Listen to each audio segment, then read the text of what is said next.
Israel has decided very clearly that Hamas is primary focus which I must maintain. He is completely, firstly, wiped out the Hamas opposition. Thereafter, he said, okay, let me see on the other side. And if you see the pager, what you're talking about, it's a Taiwan company being supplied to Hungarian company thereafter giving it to them. The shell company which has been created is something which is a master stroke by Israelis. And for that, it requires years and years of preparation. The war does not start the way you start fighting. It starts the day you start planning. And Nasrullah was creating a live relay. When he was creating a live relay, they carried out a triangulation methodology to focus which building is the state. Supply chain interruption, interception is something we have to be very watchful. Hezbollah প্রধানকে শেষ করে কার্যত গোটা বিশ্বকে চমকে দিয়েছে Israel. এরপরে তারা লেবাননে আজ 1 লাখ সেনাবাহিনী নিয়ে স্থল অভিযান চালায়, যাদের মূল লক্ষ্য লেবাননের একাধিক অঞ্চলকে তাদের করায়ত্ত করা। অনেকে প্রশ্ন করছিলেন ভারত কেন এত বড় অ্যাটাকের পর কিছুই বলেনি।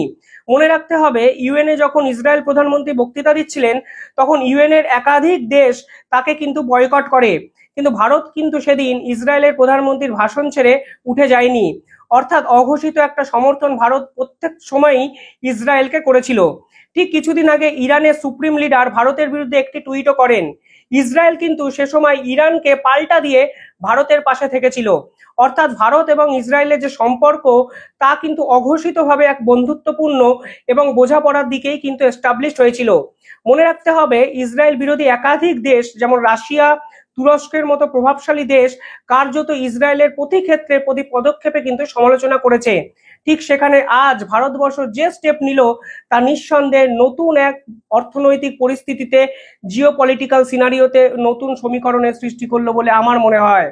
আজ প্রকাশ্যে ভারতের আর্মি চিফ এই ইসরায়েলের পুরো পরিকল্পনাটাকে মাস্টার স্ট্রোক রূপে আখ্যায়িত করলেন এবং ইসরায়েলের প্রধানমন্ত্রীর সঙ্গে ফোনে কথা বললেন ভারতের প্রধানমন্ত্রী নরেন্দ্র মোদী, যা রীতিমতো চমকে দিল গোটা বিশ্বকে। কোন দিকে যাচ্ছে পুরো জিওপলিটিক্যাল সিনারিও আজকে ব্যাখ্যা করব এই ভিডিওতে। আপনারা দেখছেন দ্য ইন্ডিপেন্ডেন্ট বেঙ্গল, আমি শিবম। যারা এই ভিডিও দেখছেন তাদের কাছে ছোট্ট একটা অনুরোধ, ভিডিওটি শেষ অবধি দেখবেন এবং পাশে থাকা বেল আইকনটি ক্লিক করে পরবর্তী ভিডিওর জন্য আপডেট সংগ্রহ করবেন।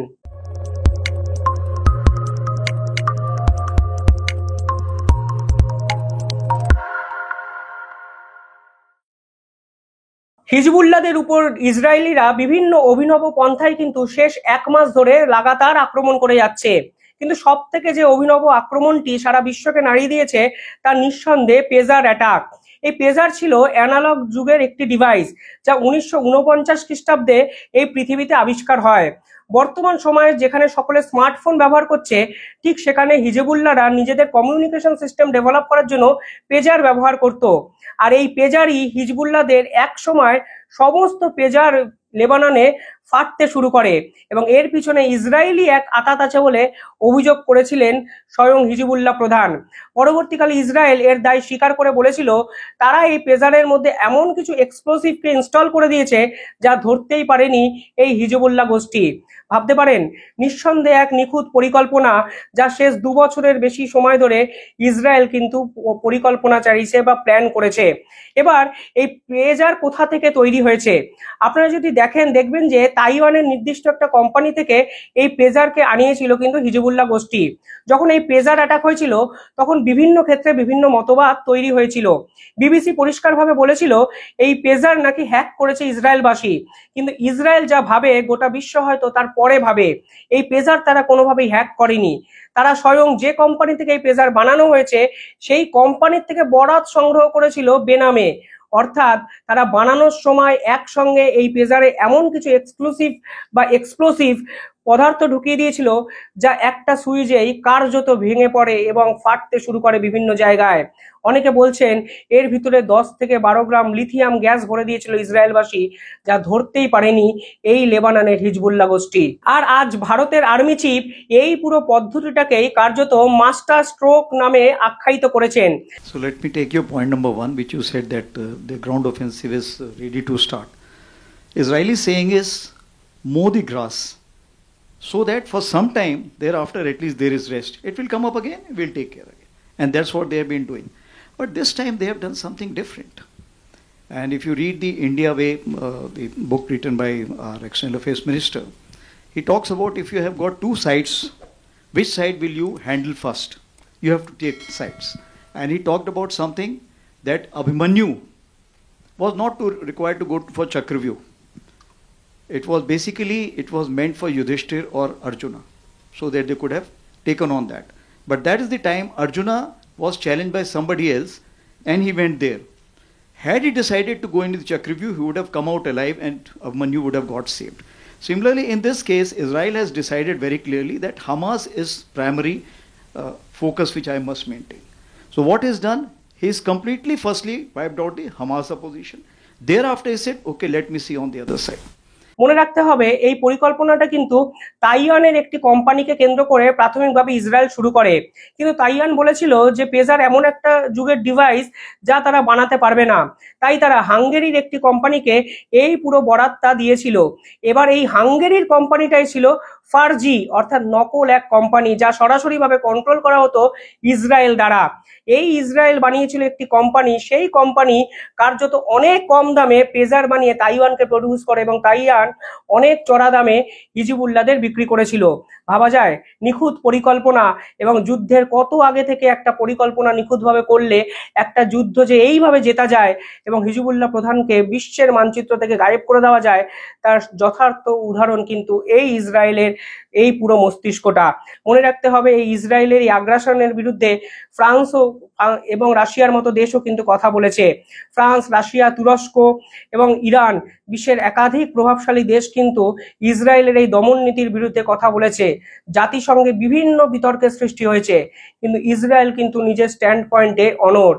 এমনকি ইসরায়েলি এই প্রধানমন্ত্রী স্বয়ং জাতিসংঘের মঞ্চে দাঁড়িয়ে এই পার্টটাকে, অর্থাৎ ইরান, লেবানন, ইয়ামান, এই পার্টটাকে পৃথিবীর অভিশাপ রূপে চিহ্নিত করে বিতর্কের সৃষ্টি করেছেন।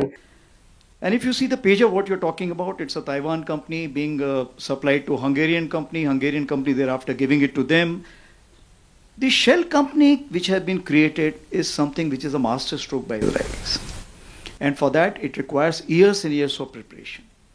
So it means they were prepared for it. And that is what it counts, that the war does not start the way you start fighting. It starts the day you start planning. And this is what is most important. So they had planned all these activities. And what they did? Firstly, they made sure that the pages get blasted off. People get injured, people die. Okay. Now what happens? Perforce now you have to shift to mobile. Moment you shift to mobile, what happens? Your signals are getting triangulated. They also went way ahead. They went for the sonic boom. What they did? They flew the aircraft in a manner that the sonic boom makes a sound in different timings. অনেকে প্রশ্ন করছিলেন ভারতবর্ষ কেন এই পুরো প্রক্রিয়াটা থেকে নিজেকে দূরে রেখে চুপ করে আছে, যেখানে ইসরায়েলের বিরুদ্ধে তুরস্ক, যেখানে ইসরায়েলের বিরুদ্ধে ইরান, রাশিয়ার মতো দেশ কথা বলছে, সেখানে ভারতবর্ষের চুপ করে থাকার কারণটা কি? তবে সব সমালোচনাকে কার্যত উড়িয়ে দিয়ে আজ ভারতের প্রধানমন্ত্রী নরেন্দ্র মোদী একটি টুইট করেন, যেখানে লিখেছেন উনি ইসরায়েলের প্রধানমন্ত্রীর সঙ্গে তার কথা হয়েছে এবং সাম্প্রতিক সময়ের একাধিক ডেভেলপমেন্ট নিয়ে দুই প্রধানমন্ত্রীর মধ্যে কথোপকথন হয়। এবার রিসেন্ট ডেভেলপমেন্ট মানে কি আপনারা সকলেই বুঝতে পারছেন। এই রিসেন্ট ডেভেলপমেন্ট মানে নিঃসন্দেহে বর্তমানে হিজবুল্লাহ চিফের মৃত্যুর থেকে বড় কিন্তু মিডল ইস্টের কোনো খবর নেই। তাই ইসরায়েলকে কার্যত বকলমে সমর্থনই করলেন ভারতের প্রধানমন্ত্রী নরেন্দ্র মোদী এবং টুইট করে তিনি পরের সেন্টেন্সে আবার লিখেছেন, দেখুন, terrorism has no place in our world, অর্থাৎ সন্ত্রাসবাদের কোনো জায়গা এই পৃথিবীতে নেই। বকলমে তিনি ইসরায়েলের প্রতি সমর্থন জানিয়েছেন একটা টুইটের মাধ্যমে, যা কার্যত মনে করছেন ভারত সহ বিশ্বের একাধিক কূটনীতিবিদ। পরবর্তীকালে তিনি আরো জুড়েছেন জিরো টলারেন্স অফ টেরোরিজম, অর্থাৎ সন্ত্রাসবাদের বিরুদ্ধে কোনো রকম মার্সি করা হবে না বিশ্বের কাউকেই। জিরো টলারেন্স নীতি কিন্তু গ্র্যাব করতে বলেছেন নরেন্দ্র মোদী। শেষ দুটো লাইন কার্যত ডিপ্লোম্যাটিক ভঙ্গিতে তিনি বলেছেন, বিশ্বে যেন বড় যুদ্ধ যেন না হয়, সেটা যেন সারা বিশ্বের মানুষ, ইসরায়েল বা লেবানন সকলেরই দেখার একটা দায়িত্ব। কিছুটা ডিপ্লোম্যাটিক, কিছুটা কূটনীতি এই দুটো লাইনের মধ্যে, যা এর আগে বিশ্বের বহু দেশই বলেছে, তোমরা যাই করবে এমন কোনো বড় যুদ্ধ বাঁধিও না যার জন্য গোটা বিশ্ব যেন সাফার করে। ইসরায়েল কিন্তু বড় যুদ্ধ বাঁধাতে চাইছে না, তারা শুধুমাত্র শত্রু পক্ষকে খুঁজে খুঁজে আক্রমণ করে যাচ্ছে এবং তাদেরকে এই পৃথিবী থেকে শেষ করে দেওয়ার কাজটা করে যাচ্ছে। প্রথমে তারা গাজাতে হামাসের চিফকে মারলেন, তারপরে হিজবুল্লাহ চিফকে শেষ করলেন এবং ইরানের একাধিক ব্যক্তিকেও তারা এর পরবর্তীকালে নজরে রেখেছেন বলে একাধিক স্পাই মারফত বিভিন্ন সংবাদ সংস্থা কিন্তু প্রকাশ করেছে। মনে রাখতে হবে রাশিয়ার সঙ্গে ইন্ডিয়া বর্তমানে একাধিক ক্ষেত্রে চুক্তিবদ্ধ, কখনো এনার্জি কর্পোরেশন, কখনো ব্রিক্সের মিটিং। রাশিয়া এবং ইন্ডিয়া কিন্তু একই সারিতে চলাচল করেছে, কিন্তু এই রাশিয়া এবং ইন্ডিয়া পার্টিকুলারলি এই ইসরায়েল লেবানন কেসে কিন্তু সম্পূর্ণ ভিন্ন মেরুতে অবস্থান করছে। রাশিয়াকে এর আগে কিন্তু সমঝে চলতো ভারতবর্ষ, কিন্তু ইসরায়েলের প্রধানমন্ত্রীর সঙ্গে এই কথা ওপেনলি টুইট করার পরেও রাশিয়া এবং ইন্ডিয়ার সম্পর্ক খারাপ হওয়ার কোনো সম্ভাবনা নেই। কারণ একটাই, এখন ইন্ডিয়াও কিন্তু বিশ্বে অন্যতম প্রভাবশালী এক দেশে পরিণত হয়েছে এবং ইউএন কাউন্সিলের পার্মানেন্ট মেম্বার হওয়ার দৌড়ে ইন্ডিয়া প্রায় দোরগোড়ায় পৌঁছেই গেছে।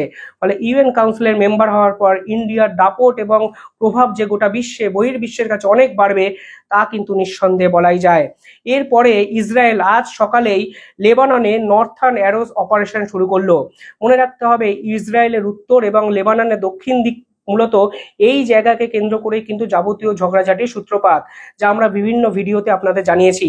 এই নর্থার্ন অ্যারোস অভিযানে ইসরায়েলের প্রায় 1,00,000 সেনাবাহিনী এই অঞ্চলে তারা ডিপ্লয় করলো এবং আস্তে আস্তে লেবাননের দিকে, লেবাননের দক্ষিণ ভাগ থেকে লেবাননের ভিতরে ঢোকার কর্মপদ্ধতি শুরু করলো।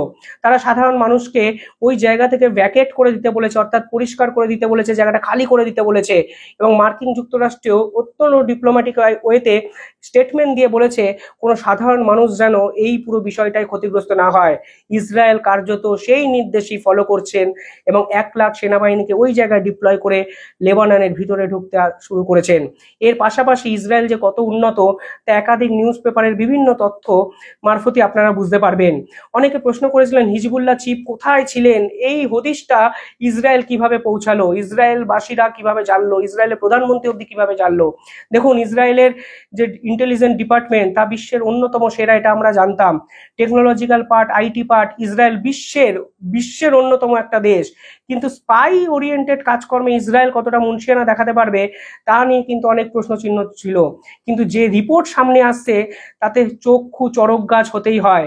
দেখুন, এই হিজবুল্লাহ গোষ্ঠীকে প্রকাশ্য সমর্থন কিন্তু করে ইরান, অর্থাৎ ইরানই একমাত্র পৃথিবীর দেশ যারা কিন্তু এই লেবাননের সব থেকে ক্লোজেস্ট এবং বিভিন্ন তথ্য মারফত জানা যাচ্ছে কোনো ইরানিয়ান স্পাই এই হিজবুল্লাহ চিফ কোথায় ছিলেন এই তথ্যটা এই ইসরায়েল অবধি পৌঁছে দিয়েছেন।